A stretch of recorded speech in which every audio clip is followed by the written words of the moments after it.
You're listening to the 411 on Wealth podcast, where we re-explore the wealthy mindset. Every week, we dive into wealthy conversations to assist in planning to be financially free with topics such as investing, diverse income, entrepreneurship, and so much more. I'm your host, Miss Financial 411, aka Clarissa Leslie. Want to discover ways to build your financial freedom and generational wealth in a non-complex way? Then this is the podcast for you. Sit back, relax, and get ready to expand your wealthy mindset. So today again, we'll be talking about something that applies to everybody and all individuals. But before we get started, right? Why is it that we have insurance for our phones, but not for ourselves, right? And so today I'm excited to have our guest on today's show. In today's episode, we'll be talking about a topic that's not much talked about, but is much needed and needs to be discussed. So we're happy to have you on to help break it all down for us, right? But before we get started, can you tell the people who you are and what you do? All right. Thank you. So I want to thank you, Clarissa, for allowing me to come speak on your wonderful podcast. I'll tell everyone a little bit about myself. My name is Akeel Marsh. I'm from Queens, New York. And what I do now is I change lives. I actually help save people from the unexpected. So I am a financial strategist. So when I sit down with families, I make sure that I strategize with them and find the best solutions for them and their family. It's extremely rewarding because I'm now putting somebody in a better financial situation. I'm showing them the keys to getting to the next level. Everybody wants to be financially independent, but yet still everyone is dependent. So I'm showing families how to take control of their finances. So that's just a little bit about what I do. Yes, that is so amazing. So, with um, with being life insurance being such a very important topic, why do you think we continuously put off life insurance? All right, that's a great question. So most people don't understand the value of life insurance. Most people are uneducated about life insurance. You see, there are a lot of, I would like to say, there are a lot of theories. There are a lot of what you would say false, false. I would say false. I can't like false stories. Or most people have a misunderstanding of how life insurance works. You see, most people think life insurance is a scam. Yeah. But what happens is a lot of times what scam means is that we're still confused about money. Wow. Because if we understood the value of life insurance, then everybody would be jumping to get insured. Because why is it that we insure our phone? Why is it that we insure our home? Why is it that we insure our cars? All right, most people insure their home because God forbid it burns down, you get to replace it. Right. Your home is covered. God forbid you get into a car crash, your car is covered. But we're not guaranteed to get into a car crash. Most people have homes for 40 years and their home burns down. But why aren't we insuring our lives? Because what is guaranteed is that we will die. So why aren't we insuring our lives? So most people are uneducated about life insurance. Most people get insurance maybe on their home or their car because it's mandatory. Life insurance isn't mandatory because it's all a game here. Yeah. Money is a game, and you just have to know how to use it. Right? There's an increasing wealth gap, and the foundation starts with life insurance. That's key. Say that again? That's key. The education. People, we're not talking about it, and we're not being educated on life insurance. We're not. So, and a lot of times, if someone does have life insurance, a lot of times they're being sold it. They're not being educated on what may be the best option for them. There are many forms of life insurance. Yeah. At your root, you may have term and permanent insurance, but there are many different kinds. You know, it's all about education and who you're sitting with and what's that person's intent with sitting down with you. So, I mean, at the core of it, most people just don't understand the value of it. They're not being taught why it's important. And if you take a look at the statistics, affluent households as opposed to middle class households is through the roof on the percentages of how many affluent households have life insurance as opposed to the middle class. I know my mother didn't even have life insurance until I decided to become a financial strategist in get her covered at the age 59. God forbid she passed away, because it's just that income would have left the household, and now we have to put money in the collection plate just to bury my mother, where she could have passed along a legacy, but most people are just passing around collection plates. Wow. Wow. We passed on collection plates. That's crazy. It didn't go fund me account. GoFundMe. Right. That's not And so what would you burden. say like really like the benefit of having life insurance? Because we're not educated. Like, So, why should I get life insurance? all right, so it all depends on what life insurance you have. But if you ask me why should you get life insurance, what I'll do is I'll ask you a question. I would say, do you see yourself as valuable? Okay. Do you love your family? Because at the root of it, life insurance are only for people that love themselves and love their families. If you don't love yourself, neither do you love your family, then more than likely you won't get life insurance. You won't need it because you don't care about yourself or your family. Yeah. But let's say you do love yourself and your family, then you need life insurance. Yeah. Yeah, everyone needs it. Everyone needs it. It's all about, do you see the value in it? So Yeah. most people don't see the value in going to college, so they don't go to college. And most people need to see the value in life insurance because everyone needs to have it. Hmm. I think also another thing is we think that we're gonna live just forever, or like our parents are going to live forever. And so I think we got to just get in the head where, like, that is a reality where we're not going to live forever, right? And so, what are we going to leave our children in our other generations if we do pass? Well, when we do pass away, and so who do you think would be a prime candidate for life insurance? I know you mentioned college. So do you think college is a good start to try to get life insurance, or who should be applying? All right, that's a great question. So every day you wait to get insured, the cost of insurance goes up. Wow. So right now I have a life insurance policy for my daughter. So her cost of insurance is extremely low. So she's 2 years old. So the chances of the insurance company paying out a death benefit to my 2-year-old are slim to none. But of course, the older you get, the chances of them having to pay out that death benefit increases because of course the older you get, the closer you get to death. So it's extremely important that if you are considering life insurance, which everyone should be, you make sure you get insured as soon as possible, as early as possible. I feel like someone should be insured after 14 days on earth. You're able to get insured. I feel like the child should be insured all the way up until age 2 to age when they pass on, when they leave this earth, when they expire. Oh it's wow. it, Okay. Okay. That's really good to know. 'Cause I think a lot of people we don't know. Like, should I get like 18? Should I get like after I'm college? So that's I didn't even know that. That's really good to know. I know you touched on it earlier, but can you give us a breakdown of the different types of life insurance and which ones people should really be pursuing when they actually do apply? all right, that's a great question, and I also want to touch on this. Mm-hmm. Most families I sit with, they don't have life insurance. Mm. Just Say let most that school? Most families I sit with don't have coverage on their life. Wow. And we make sure we go to work, we work hard, we make sure we put food on the table, but God forbid we are sent back home to our creator, we leave nothing, which Yeah. which is kind of like us working backwards. So I just want to put that out there. Most families I sit with don't have life insurance, so the age to get it will be now. So something you should do eventually, you should do it immediately. Wow. If that makes sense. So in terms of life insurance, right? So when I'm sitting down with a family, it's all about what fits their budget. So of course, term insurance, that's the more affordable option. What you're paying for is the pure cost of insurance, nothing more, nothing less. Of course, permanent insurance, what happens is you're paying for the cost of insurance, then you're overpaying. And of course, when you overpay, a portion of that money goes to the cash value. That way, in your later years, let's say you're age 65, Clarissa, do you want to pay for life insurance when you're 75, 80? Probably not, right? Wow. I'm pretty sure you don't want to be paying into life insurance premium. So what happens is now the cash value and now covers down on your cost of insurance. So the cost of insurance comes out of your cash value with permanent insurance, depending on what kind of insurance you have.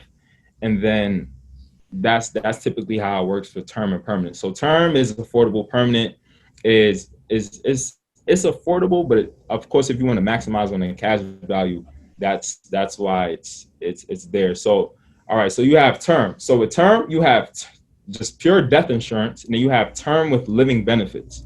You're not able to get a a a payout. God forbid you got cancer, a stroke, heart attack. 24% of your death benefit can or and will be paid out to you. God forbid you get a chronic illness or critical illness, which we see every day.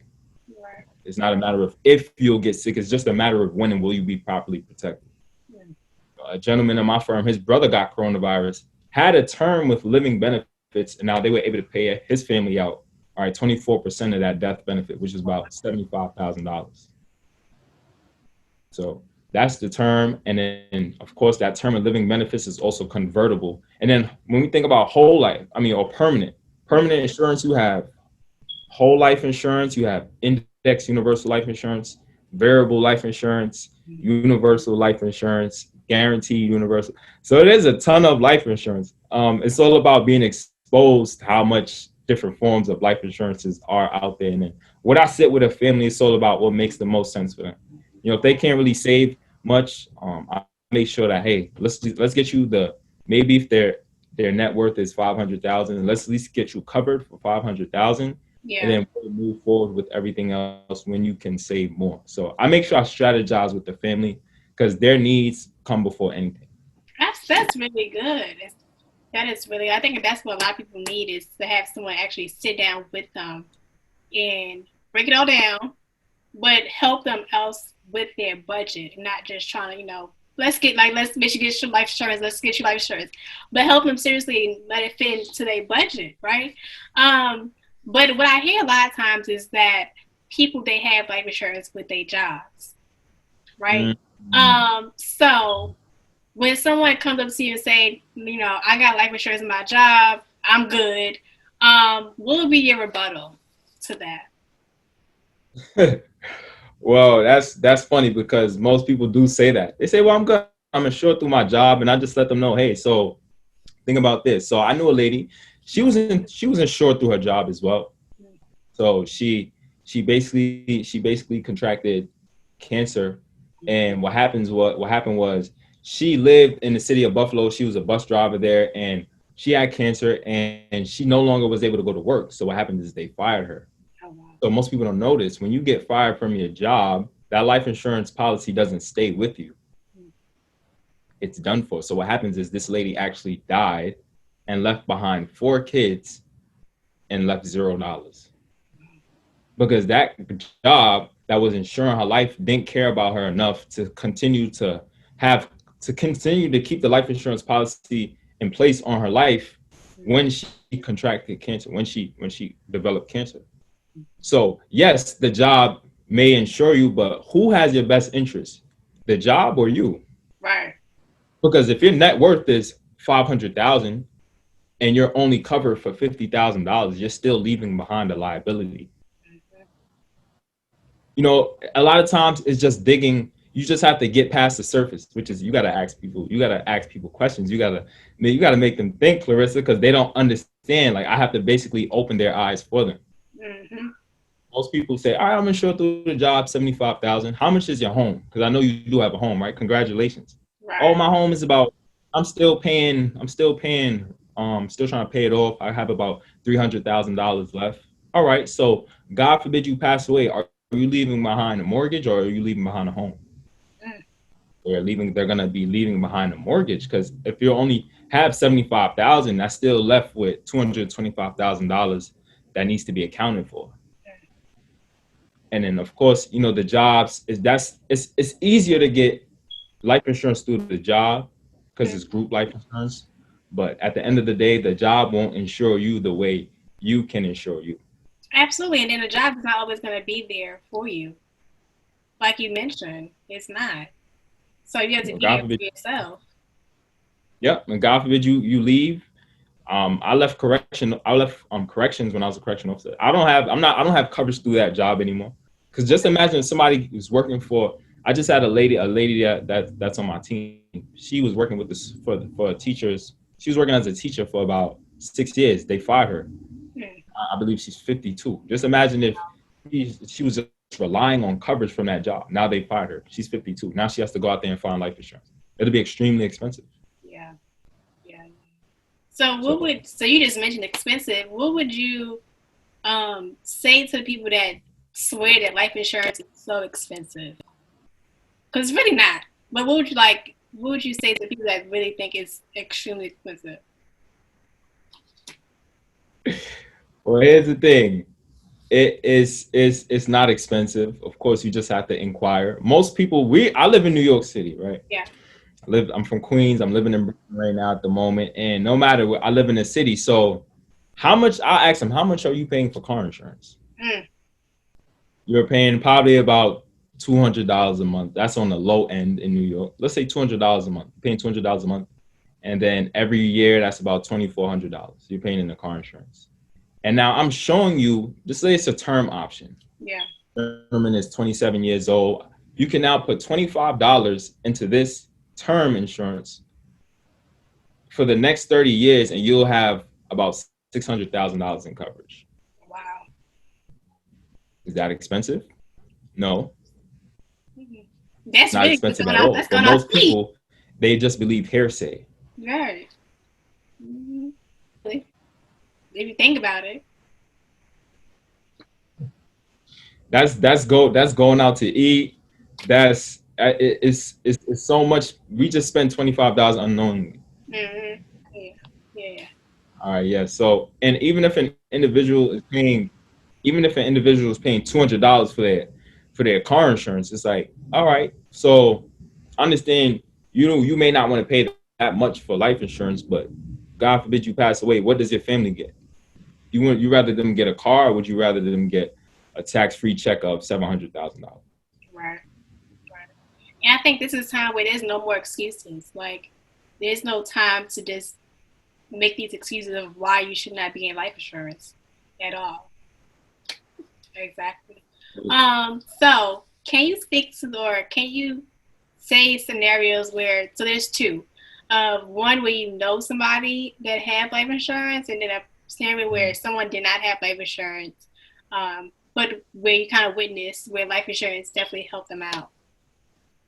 All right, that's a great question. So I've been doing this for about maybe a year. Yeah, I'm going on a year actually. I'm going on a year now, and I have never delivered any death. I never delivered any death. I mean, any checks for someone that died. All I do have is testimonials from my clients, testimonials from people closest to me. That's really all I have. Like a lady on my team, her sister developed cancer. She was she was doing great. She got cancer, and she basically left her kids with nothing. Mm, But here's the thing: now her two kids have life insurance awesome. because now the lady I'm working with, her two kids are now living with her. So now they made sure that they're insured now. And these are young kids. These are young guys. I wasn't even thinking about this at age 18, but they lived through it. You see, it's Yeah. different when you live through it. You now have a deeper understanding of what's going on. Because now when I sit down with families and I go over retirement and they know they're not where they need to be, and even when I sit down with an older lady and she was like, man, I know how this account works because she lives through it. So now she has a deeper understanding, and now she gets to respect me and my information because she knows where I'm coming from is a sincere and it's a true place. Yeah. So that's why I tell people, don't be reactive. You better be proactive, because if you're not proactive, it'll hurt you in the long run. So that's just a case where somebody didn't have life insurance. They left behind nothing. I know my dear friend, business partner, she was basically struggling to bury her sister. And of course, somebody that did have it, when we think about, this is Kobe Bryant, right? One of the companies I'm affiliated with paid his wife out $30 million. Mm, And that's only one life insurance policy. I don't know if he had any other, but that's just one of the companies we're affiliated with. Pay his wife out $30 million. wow. It's the foundation for wealth. We look past it. If like when you're building a home, if the most important part is the foundation and you don't have a foundation, then what is your home standing on? What are your finances standing on? And a lot of times it isn't much of anything. Yeah.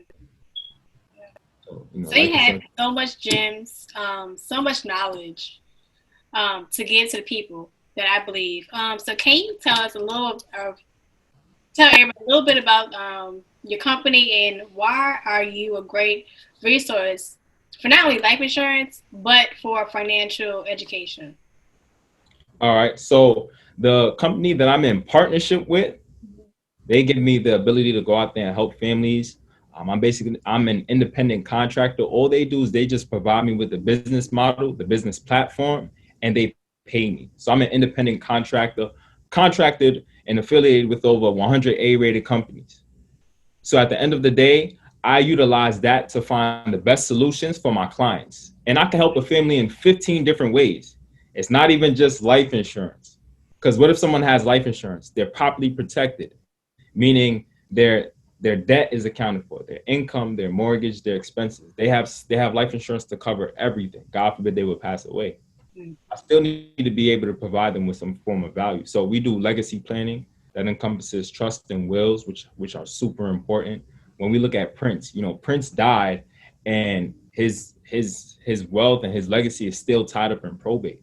Most people don't know anything about probate, so we educate on legacy planning. We help families get out of debt and stay out of debt, which is the first pillar to financial freedom. So let me run through that really quick. Let's run through. So let's run through. We have pillars to financial freedom. That's getting out of debt, staying out of debt. Now, when you get out of debt, you're able to repair your credit, which is a big deal. We want to make sure our credit is intact, because if not, then what happens is we'll just go back to trying to get out of debt. All right, now, once you get out of debt, your credit is repaired. Now you want to make sure that you're building up your emergency funds, 3 to 6 months of emergency funds. That's key. We look at COVID. Most families were impacted. Some of them, a lot of business owners or people were laid off. Some people were furloughed. What happens is you need to have money to tap into. God forbid an unexpected emergency does arise. Now we think about, now you can save. You have that habit for you. Now let's invest, because when you're saving, your money is sleeping. Your money is resting. Now let's invest. Let's get your money to work for you. Now there are two different types of investments. You have non-guaranteed investments, guaranteed investments. At the end of the day, I'm all here to service my clients. So if you're looking for guarantees, I can help you with guarantees. Because who wouldn't want guarantees? If you're looking for non-guarantees, I can help you with non-guarantees. So right. And now after investing, now we have legacy planning. So that's your wills, your trusts, your estate plans. And that's where you go more deep into the legalities of making sure you get a tax attorney, which is more time consuming, and it takes more time to get your legacy in place. But it is what it is. We have to make sure that everything in terms of our money is being accounted for. So that's the pillars to financial freedom: getting out of debt, staying out of debt, credit repair, savings, investing, and now legacy planning. And then at the end, of course, you're financially independent. All right, y'all Yeah. heard from men. Y'all heard the pillars for financial freedom from men. So where can they find you? Where can they learn more about you? All right, great. So if you want to learn more about what I'm doing, you can definitely, I have my Instagram page, Akeel Marsh. That's Akeel Marsh underscore CEO, AKEEL underscore CEO. Definitely check me out on Instagram. Of course, I also have my email. Actually, I'll definitely leave everything with you, and we'll see how we can get that posted. And then, of course, I'll also leave my number as well. And all I do is to make sure that my clients are properly taken care of. It's also about customer service and an experience. So I make sure my clients get the proper experience, and make sure that I'm working in their best interest. So, you can definitely reach out to me on Instagram.